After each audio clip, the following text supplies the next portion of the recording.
Question 11 here. So we're simplifying fully. So I've got 7a plus 3a and take away 4a.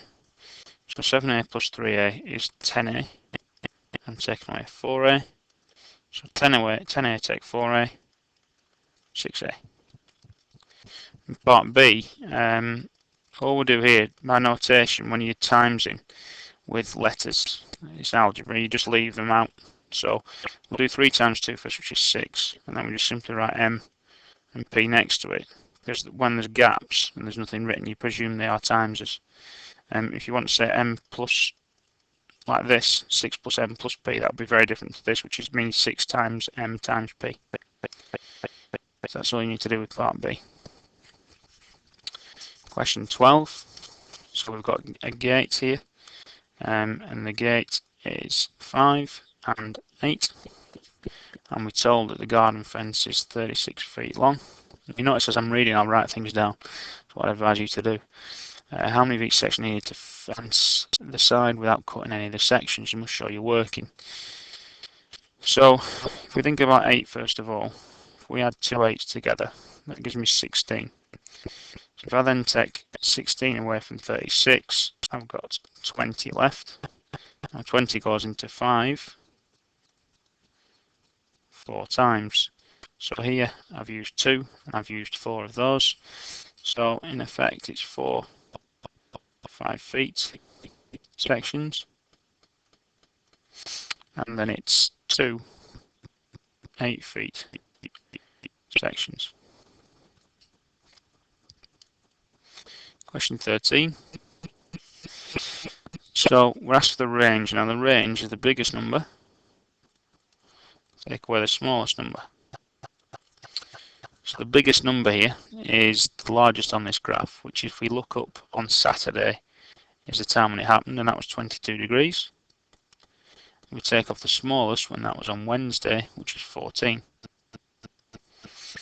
So 22 take 14 will be 8.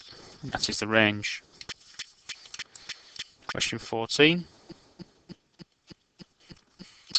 Work out the value 4x plus 3y when x is minus 2 and y is 5.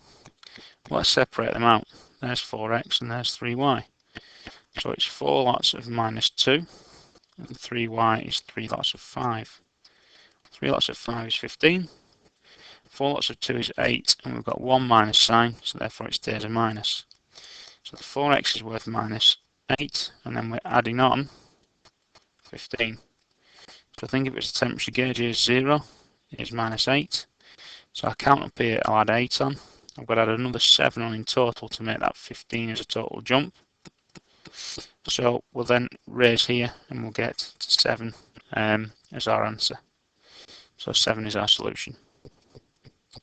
15, so this is algebra,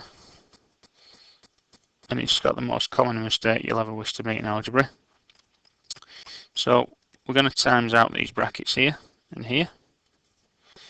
So we'll do 5 times x, which is 5x, 5 times minus 3, so it's a minus 5 times 3 is 15, because this is a positive, like a 6, sorry, let's get rid of that again.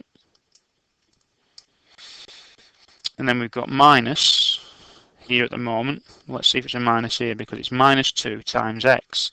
So that gives us minus 2x. And then we've got 2 times minus 1, which is then minus 2. And there's the mistake for you, this bit here. So commonly done.